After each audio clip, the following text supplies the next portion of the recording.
नमस्कार. आदर्श पोलखोलमध्ये आपल्या सर्वांचं स्वागत. आज आपण अशा एका व्यक्तीला भेटणार आहोत की ज्यांनी शिक्षण क्षेत्रासोबतच सामाजिक आणि शैक्षणिक क्षेत्रामध्ये भरीव असं काम केलेलं आहे. माझ्यासोबत आहेत प्राध्यापक बबनराव आंधळे सर. आंधळे सर, तुमचं आदर्श पोलखोलमध्ये स्वागत. नमस्कार. नमस्कार. आंधळे सर, मला प्रथम सांगा, आपला परिचय द्या. मी प्राध्यापक बबनराव आंधळे, राहणार बाणेगाव, तालुका केज, जिल्हा बीड.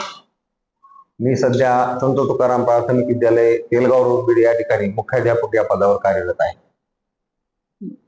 बर, मुख्याध्यापक असताना सुद्धा तुम्ही सामाजिक आणि आर्थिक क्षेत्रामध्ये बरेचसे कामं करत आहात. हे नेमकं जमतं कसं सर तुम्हाला?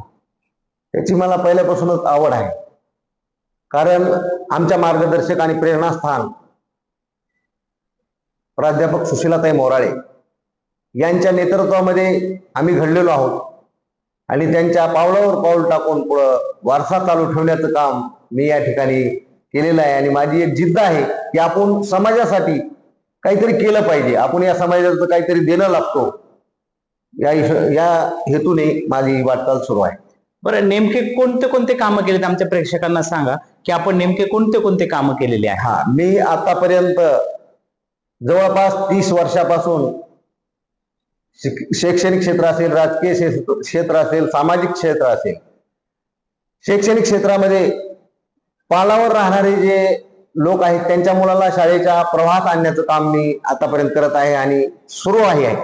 जे लोक आपला छोटा छोटा व्यवसाय करतात, बाजा विकणे किंवा सुई दोरे हे विकणे, यांच्या मुलांना शिक्षणाची कसलीही आवड नसताना मी त्यांना पालावरून शाळेमध्ये आणण्याची व्यवस्था करतो. हे शैक्षणिक काम माझं. आणि त्यांना शिक्षण घेण्यासाठी वह्या नसतात, पेन नसतात, हेही पुरवण्याचं काम मी त्या ठिकाणी शैक्षणिक करतो. आणि राजकीय क्षेत्रामध्ये मग आंदोलनं असतील, ओबीसी साठी चळवळ, ओबीसीची जी चळवळ आहे, ओबीसीची जनगणना जी जातनीय झाली पाहिजे यासाठी सुद्धा मी आंदोलन केलं. परत ओबीसीला न्याय मिळाला पाहिजे, मग त्या कलेक्टर ऑफिस पुढे समोर धरणे असतील, आंदोलने, मोर्चे, शेतकऱ्याचे प्रश्न असतील, शिक्षकाचे प्रश्न असतील, या प्रत्येक प्रश्नाला वाचा फोडण्याचं काम मी आजपर्यंत केलेलं आहे. आपला राजकारणामध्ये जे आपण आलेला आहात किंवा शिक्षण क्षेत्र, सामाजिक कार्यामध्ये आपण अग्रेसर असतात, म्हणजे नेमकं कोणाचं मार्गदर्शन घेता किंवा कोणाला प्रेरणास्थान म्हणून तुम्ही काम करत आहात, कोणाकडे बघता? असं मी सर्वप्रथम एक सर्वसाधारण कुटुंबातील व्यक्ती आहे, परंतु विचार उच्च असल्यामुळे आमच्या मॉडर्न टाइममुळे मला एक प्रेरणा मिळाली. काय प्रेरणा मिळाली? त्यांची सतत धडपड असते. शून्यापासून जो अगदी वंचित घटकात जगणारा माणूस आहे, मग तो त्याला जमीन नाही, मजुरी करून तो जीवन उपजीविका भागतो, अशा माणसापर्यंत पोहोचण्याचं काम आमच्या ताई करतात. मग माझ्याही मनामध्ये एक निश्चय केला की आपणही समाजासाठी काहीतरी काम केलं पाहिजे. तर काय केलं पाहिजे? नुसतं काम करून भागत नाही. मग सर्वप्रथम मी माझ्या गावापासून सुरुवात केली. तर गावामध्ये मी गेली 25 वर्षापासून ग्रामपंचायतचा सदस्य आहे. सन 2000ला मी बिनविरोध निवडून आलो आणि आज तागायत ग्रामपंचायतचा मेंबर आहे बाणेगाव या ठिकाणी. तर ते या गावासाठी आपण काहीतरी केलं पाहिजे, म्हणून त्या ठिकाणी मी सर्वप्रथम आता माझ्या ग्रामपंचायत हद्दीमध्ये मुलगी जन्माला आल्याच्या नंतर तिच्या नावानं 10,000 रुपयाची एफडी करण्याचा हा संकल्प मी केलेला आहे आणि तो वाटपही या 8 जानेवारी 2026ला मी केला गावामध्ये. खूप छान की सर, आपण आपल्या जन्माच्या दिवशी ज्या मुलींचा जन्म झालेला आहे अशा मुलींना 10,000 रुपयाचं आपण एफडी करताय, हा निर्णय चांगला आहे. या निर्णयामागे प्रेरणा नेमकी कोणाची घेतली आपण? या निर्णयामागे माझी प्रेरणा ही मी स्वतःच माझ्या मनामध्ये एक निर्णय घेतला की कोणी वाढदिवस साजरा करतात, कोणी मोटरसायकलवर करतात, कोणी हॉटेलमध्ये करतात, कोणी गोंधळ करून करतात. मग आपण असा वेगळ्या पद्धतीचा वाढदिवस साजरा केला पाहिजे की ज्या वाढदिवसामुळे दुसऱ्यालाही आपल्यापासून प्रेरणा मिळाली पाहिजे. हा उद्देश माझ्या डोक्यात आल्याच्या नंतर मी माझ्या गावापासून सुरुवात केली आणि बाणेगाव ग्रामपंचायत हद्दीमध्ये मुलगी जन्माला आली की तिच्या नावानं 10,000 रुपयाची आपण फिक्स डिपॉझिट एफडी करण्याचा निर्णय घेतला. आतापर्यंत किती लोकांना तुमची मदत पोहोचलेली आहे? आतापर्यंत माझ्या गावामध्ये 8 जानेवारी 2025 ते 8 जानेवारी 2026 पर्यंत 5 मुली जन्माला आल्या. त्या 5ही मुलीला मी काय केलं, मुदत म्हणजे एफडी तयार करून त्यांना सुपूर्द करून दिली. खूप चांगलं काम आहे आपलं. आणि याच्या व्यतिरिक्त आणखीन काय काम करणार आहात तुम्ही? तुमच्याकडे कुठलं व्हिजन आहे? आता याच्या पुढे विजन म्हणजे काय आहे? समाजात काम करायचं असेल, बरं कोणी पदाला भुकेलेला नाही, परंतु आर्थिक परिस्थिती जर भक्कम असेल, जो व्यक्ती आपलं घर उदरनिर्वाह कुटुंबाचं भागवतो त्यानेच पुढचा विचार केला पाहिजे की आपण समाजासाठी काहीतरी करू शकू, नाही तर आपणच भागत नसत तर आपण समाजासाठी काही करू शकत नाही. म्हणून मी चांगल्या पदावर आहे, मला नोकरी आहे, त्या बाकीच्या कुठानेची गरज नाही, पण समाजासाठी ते काहीतरी करण्याची इच्छा माझ्या मनामध्ये तीव्र आहे. म्हणून मग वाटतं की बाबा ह्या समाजामध्ये आपण जन्माला आलो, मग या जन्माचा आपला काहीतरी दुसऱ्यालाही उपयोग झाला पाहिजे, या उद्देशाने मी पुढे काम करण्याचा निर्णय घेतलेला आहे. राजकीय चळवळीमध्ये तुमचा अनुभव काय आहे? आता राजकीय चळवळीमध्ये मी गेली 30 वर्ष झालं काम करतो. आता राजकीय चळवळीमध्ये प्रत्येकाला पद स्थान मिळत नाही, बरोबर. मग काही संघर्ष केला आणि पद मिळण्यासाठीच काम करायचं असा उद्देश माझा नाही, परंतु पद असेल तर ज्या विविध विकास योजना आहेत, मग ते आर्थिकदृष्ट्या दुर्बल घटकामधील लोक असतील, त्यांना जर काही आपल्याला शेतीच्या योजना द्यायच्या असतील तर त्यासाठी काहीतरी आपल्या हातामध्ये सूत्र असतील तर आपण त्यांच्यासाठी प्रयत्न करू शकतो.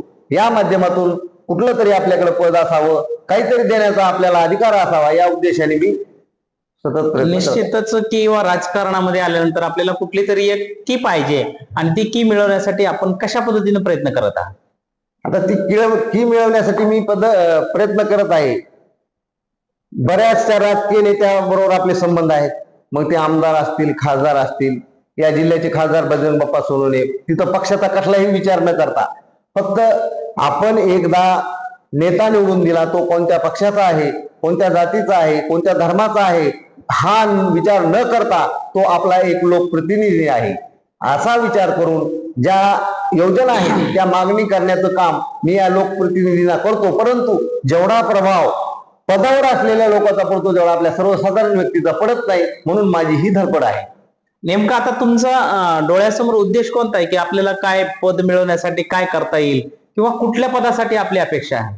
माझी अपेक्षा कुठल्या पदासाठी नाही, पण एक आपण सामाजिक कार्य करत आहोत, मग ते शैक्षणिक मध्ये असेल, राजकीय मध्ये असेल, तर त्यासाठी आपण कुठला जिल्हा परिषदचा सदस्य म्हणा किंवा कुठला हे राज्यसभेवरचा सदस्य म्हणा, हे आपल्याला मिळण्यासारख्या गोष्टी नाहीत. का नाहीत? यासाठी माणूस खूप मोठा लागतो, आपण सर्वसाधारण आहोत, पण एक चळवळीतला कार्यकर्ता, एक उमेदी कार्यकर्ता म्हणून आपली ओळख या जिल्ह्यामध्ये झालेली आहे. संपूर्ण जिल्हाभर आपण हे प्रत्येक तालुका वाईज कार्यक्रम घेतो. एखाद्या शेतकऱ्याला अडचण असेल तर त्याला मदत करण्याचं आपण काम करतो. एखादा विद्यार्थी असेल, त्याला जर वह्या नाहीत, पुस्तकं नाहीत, खूप गरीब परिस्थिती आहे, त्याला मदत करण्याचं आपण काम करतो. त्याचा तालुका बघत नाही, जिल्हा बघत नाही, गाव बघत नाहीत. म्हणून हे सार्वजनिक काम करण्याची इच्छा माझ्यामध्ये मनात स्वतःच्या निर्माण झाली. हे काय मला कोणी सांगितलं नाही, मग ती पुढे मी वाटचाल चालू ठेवलेली आहे. 2025-26 या शैक्षणिक वर्षामध्ये आपण किती विद्यार्थ्यांना मदत केलेली आहे? 2025-26 या शैक्षणिक वर्षामध्ये 215 विद्यार्थी माझ्या शाळेमध्ये आहेत. तर या 215 विद्यार्थ्यांमधले एक 85 विद्यार्थी जवळपास पालावरले आहेत. तर या 85 विद्यार्थ्याला शालेय ड्रेस म्हणा, त्यांना वह्या म्हणा, पेन म्हणा, बूट सॉक्स म्हणा, दप्तर म्हणा, ही सगळी सुविधा मी स्वतःच्या याच्यातून शाळेमार्फत त्यांना देण्याचा प्रयत्न केलेला आहे. तुमची शाळा सोडून इतर शाळांना काही मदत करतात का आपण? आता दुसऱ्या शाळेला मदत काही करण्यात आलेली नाही माझ्याकडून, परंतु आता निश्चय आहे की बाबा थोडं वाढवलं पाहिजे. आपण आपल्यापुरतंच काम केलं नाही पाहिजे. निश्चितच. तर आपण एका शाळेचे मुख्याध्यापक आहोत, मग शाळेपुरतीच मर्यादा आली त्याला. परंतु हे बाह्य काम करण्यासाठी एक बाह्य काहीतरी आपल्याला मिळालं पाहिजे समाजाकडून, म्हणून हे प्रयत्न चालू आहेत माझे. शालेय विद्यार्थ्यांना जी आपण मदत करत आहात सर, या मदतीसाठी लागणारा जो आर्थिक निधी आहे हा आपण कसा उपलब्ध करतात? आता हा निधी आम्ही उपलब्ध करतो आपल्या स्वतःच्या पगारातून, कारण दुसऱ्याला आपण निधी मागू शकत नाही.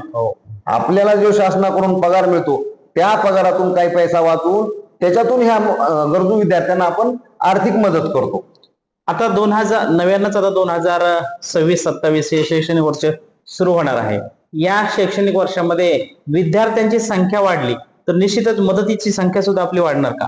हा, वाढणार निश्चित. जे गरजू विद्यार्थी आहेत, कसं असतंय, काही विद्यार्थ्याला गरज नाही, कारण त्यांचे पालक जे आहेत ते सक्षम आहेत, त्यांना सदन आहेत, त्यांना वह्या सगळं घेऊ शकतात, ड्रेस घेऊ शकतात, दप्तर घेऊ शकतात. पण काही विद्यार्थी आपल्याकडे असे आहेत की त्यांना खाण्याची पंचायत आहे, पालावर राहतात, अत्यंत गरीब परिस्थिती, शिक्षणाची त्यांना कसलीच गोडी नाही. मग आपण त्यांच्या पालावर जायचं, त्यांना ड्रेस द्यायचा, त्यांना बरोबर घ्यायचं, आणून वर्गात शाळेत बसवायचं, इथपर्यंत काम आपण करतो. निश्चितच की अशा विद्यार्थ्यांना तुम्ही मदत करता की ते विद्यार्थी भविष्यामध्ये या देशाचे चांगले नागरिक निर्माण व्हावेत, ही तुमची सदिच्छा आहे. आणि शेवटचा एक जाता जाता एक प्रश्न विचारतो की या परिस्थितीमध्ये तुमची भूमिका काय असेल, की युवकांना काय संदेश असेल किंवा तरुणांना काय संदेश असेल? आता या भूमिकेमध्ये अनेक तरुण आहेत, परंतु प्रत्येक तरुण हा विद्यार्थ्यासाठी काही करेलच असं नाही.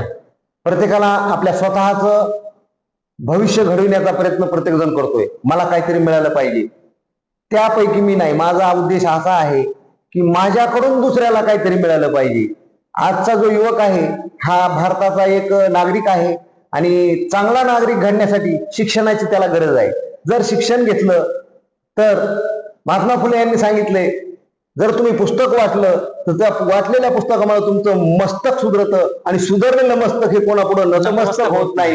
ही मी जी माझ्या मनामध्ये ठरवलेलं आहे, त्यामुळे मी हे असं निश्चितच सर. निश्चित आहे. एक सशक्त झालेलं मस्तक हे कुणापुढेही नतमस्तक होत नाही. अतिशय सुंदर असा विचार प्राध्यापक आंधळे सर यांनी या ठिकाणी मांडलाय. निश्चितच आंधळे सरांचं बीड जिल्ह्यामध्ये सामाजिक, राजकीय आणि आर्थिक क्षेत्रामध्ये भरीव असं कामगिरी आहे. आंधळे सरांना बीड जिल्ह्यातील सर्व सामान्यातले सामान्य माणूस सुद्धा ओळखतोय, राजकीय लोक सुद्धा ओळखतात. त्यांचं करिअर अशाच पद्धतीनं घडत राहो. आदर्श पोलखोलमध्ये तुम्ही आलात, आमच्याशी बोललात, त्याबद्दल आदर्श पोलखोल तर्फे आपलं मनापासून धन्यवाद व्यक्त करतो आणि तुमच्या पुढील कार्याला आमच्या परिवाराच्या वतीनं खूप खूप शुभेच्छा. धन्यवाद. धन्यवाद सर.